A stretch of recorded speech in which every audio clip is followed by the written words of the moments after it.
Resenha comentada. Do livro Biblioteca da Meia-Noite. Por Márcia Saito. Olá, tudo bem? Meu nome é Márcia. Eu vim falar a respeito do livro Biblioteca da Meia-Noite, de Matt Haig. Por ser uma literatura juvenil, eu acredito que alguns adultos possam não gostar, às vezes, da linguagem, né? Mas quem, assim, realmente tolera bem, né, a leitura de livros assim, acho que é uma boa pedida, né? Porque pelo seguinte, falando de um resumo bem rápido, né, a respeito, é uma biblioteca onde uma personagem aparece e são livros de cor verde que mudam de lugar, né? Esse é um dos pontos que me chamou a atenção da leitura. Outro ponto, como eu pesquiso a respeito dos livros que eu faço leitura, vi muitos comentários, né, muitos jovens falando a respeito, certos aspectos que depois eu vou falar, que eu achei curioso. Então, né, se estão falando tanto a respeito do livro, assim, então vamos dar uma olhada, né? E a leitura flui muito bem, né? Por ser uma literatura juvenil e bem escrita, né? Porque às vezes tem literatura juvenis que assim, não flui muito bem a leitura, né? Não foi, é o que o caso desse livro flui muito bem, né? Então, o autor ele demonstra que sabe sobre o assunto, né? Soube usar a linguagem para abordar um tema que é assim recorrente até mesmo em outras faixas etárias, né? Falando sobre a depressão, problemas do cotidiano das pessoas, né? E aí, pela sinopse, né, já deu um atrativo, né? E aí, só que à medida que eu fui percebendo na leitura, né, eu percebi que além de ser aquele tipo de história que é a reprise da minha vida, né, então há coisas que ainda estavam subentendidas, né. Então eu pensei, mas por que você vai falar a respeito disso com um jovem, né, reprise da minha vida, um cara que é muito novo, né, mas tem outros aspectos influindo, né, então, ou seja, tinha que evoluir na leitura para ver mais aspectos a respeito. E nessa biblioteca que a personagem acaba aparecendo, tudo, ela percebe além dos livros que vão mudando de lugar, além de serem da cor verde, né?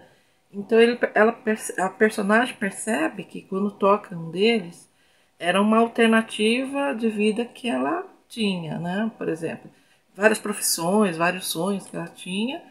Então, na verdade, à medida que ela vai revivendo cada vida, que eram oportunidades que ela acredita que desperdiçou, né?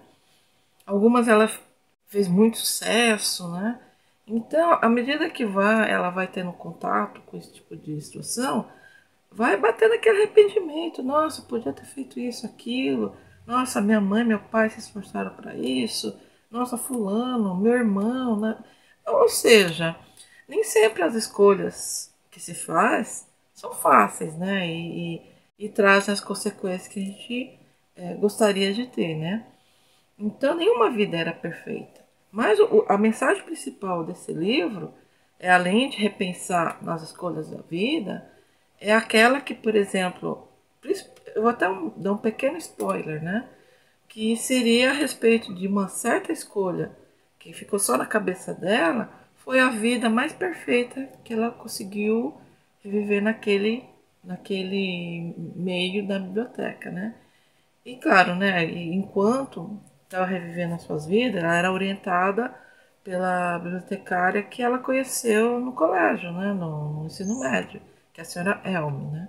Só que ela não podia explicar maiores, né, não ter maiores explicações a respeito, que mais para frente ela vai perceber que, na verdade, a personagem estava realmente fazendo uma reprise da vida dela, porque ela subentendeu-se que ela cometeu um suicídio, né? Então ela estava naquele vácuo, né? Naquele limbo, né?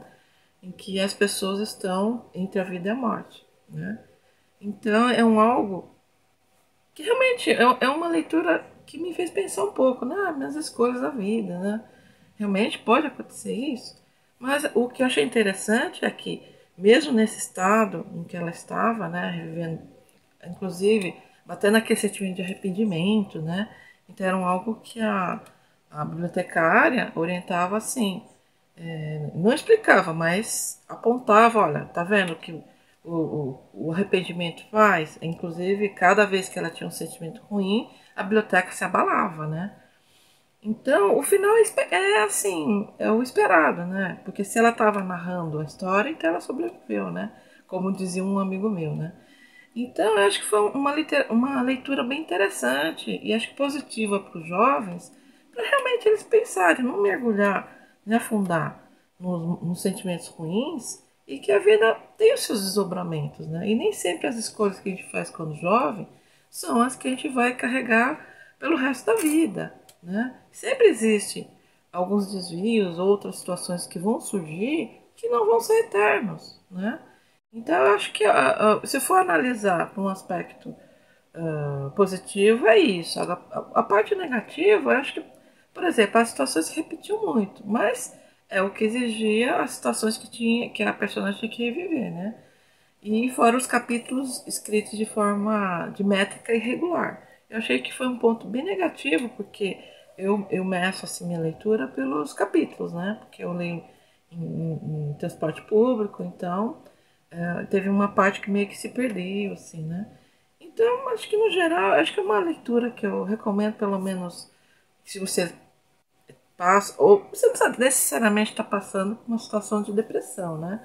Ou ver algum amigo, amiga, parente, né, que esteja passando por isso, de repente seja uma leitura positiva, né?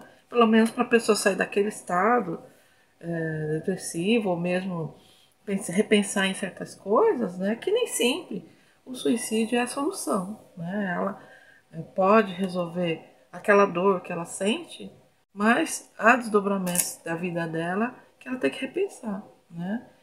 E bem, é isso. Gostou do conteúdo? Curta, comenta e nos siga para que mais conteúdos como esse possam ser produzidos.